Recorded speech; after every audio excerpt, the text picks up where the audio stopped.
Hi everyone, welcome to my channel, Spirits in the Studio. I'm Nancy and I'm an artist.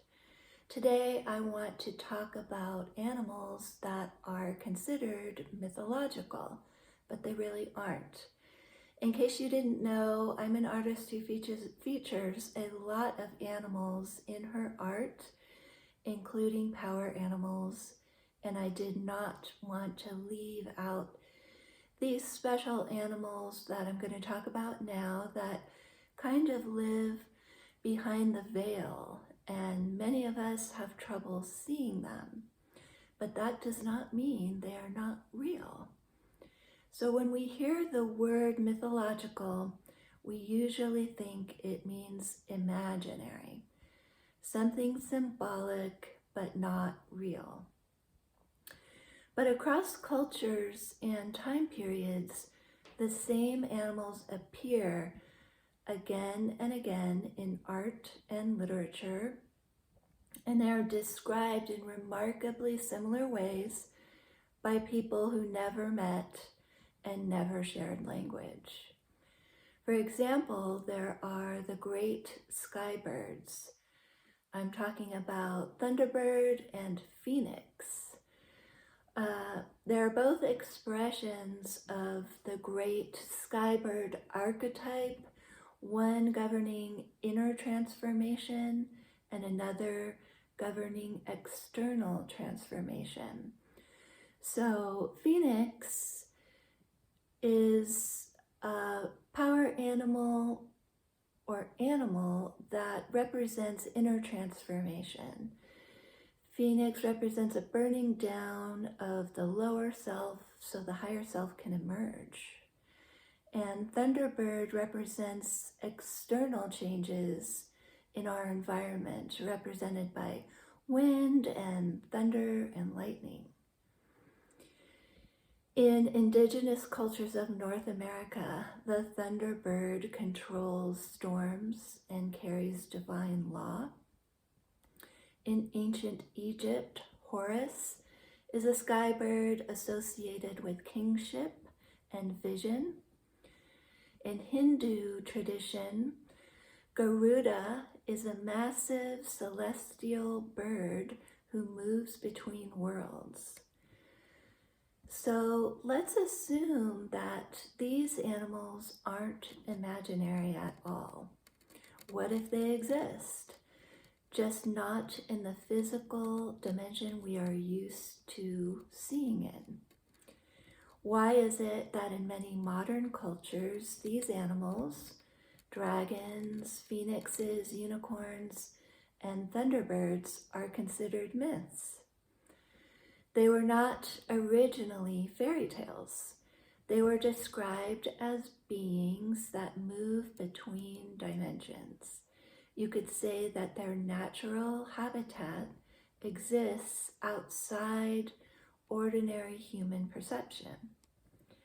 As societies moved away from ritual, intuition, and altered states of awareness, these beings were slowly classified as myths.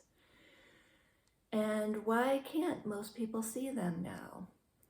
Well, we tend to think perception is purely physical, that seeing only happens with our physical eyeballs. But perception is shaped by consciousness. Children often report seeing beings adults cannot see. Indigenous cultures describe animals appearing during ceremony and trance. Artists and mystics encounter them in dreams or moments of heightened awareness and inspiration. And it's important to realize that these animals don't exist somewhere else. They exist right alongside us, but on a frequency that most people are no longer attuned to. We're talking about dimensions, not fantasy. And reality really is layered. It's like radio frequencies. You don't hear the music on the stations you're not tuned into. So we don't see the animals in the dimensions we're not tuned into. So these animals occupy dimensions connected to instinct, archetypal intelligence, and collective memory. They are real beings, not just bound to matter in the same way that physical animals are. These beings can function as power animals, meaning that they may choose to serve people as spiritual allies. They don't belong to people, they choose to partner with us. Each carries a distinct intelligence and purpose, and here's a basic overview of animals that exist beyond the veil. Dragon appears across nearly every culture. Dragons represent sovereignty, ancient intelligence, and mastery of fear. Phoenix represents transformation without annihilation. Phoenix appears during cycles of death and rebirth, reminding us that our spiritual selves can survive collapse. Unicorn represents integrity, energetic boundaries, and alignment between heart and action. Unicorn does not tolerate lying. And Thunderbird, as I mentioned earlier, is a being of storm and revelation. It represents truth arriving suddenly and clearing out what is no longer useful. So in closing, there are two key takeaways. Mythological animals are not symbols of fantasy. They are real. And two, they remind us that reality is wider and more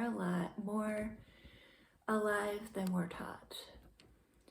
So also, just to finish, I wanted to talk briefly about 3 power or so-called mythological power animals that I've had the fun of painting, because in the deck created by Lori Morrison that I did the artwork for, called The Shaman's Guide to Power Animals 52 card oracle deck, which is available on Amazon. It does include in the 52 power animals 3 of these special ones that roam and operate on another dimension. I thought I would bring out the original artwork and the card. I did Unicorn, and here's the card. Lori, the author, offers expanded knowledge about each one, and that is available in her book that accompanies this deck. That book is called The Shaman's Guide to Power Animals. Here we have Phoenix. I decided to make Phoenix very colorful. And there's the card. And we also did Dragon. Here's Dragon. And the card that goes with. Alright, so that concludes this video. Thank you so much for watching. I hope you enjoyed this content. Please like, share, and subscribe. Until next time, may your power animals be with you.